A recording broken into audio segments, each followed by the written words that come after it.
malgré l'activation et le déploiement de la force en attente, annoncé lors du sommet des chefs d'État de la CEDEAO, le dialogue demeure la voie royale pour une sortie de crise positive.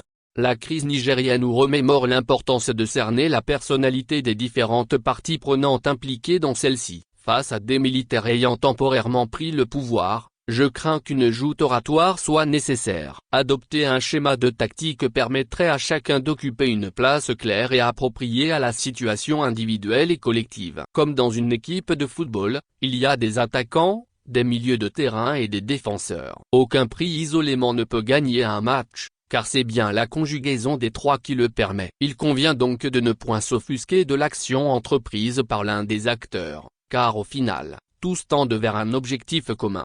Il n'existe pas une seule et bonne décision pour parvenir au résultat attendu, à savoir une accalmie en vue d'instaurer une paix durable par un retour à l'ordre constitutionnel et la prise en compte des aspirations des peuples. Autrement dit, les solutions avec des résultats acceptables sont à considérer, tant qu'elles n'engendrent pas une rupture du dialogue.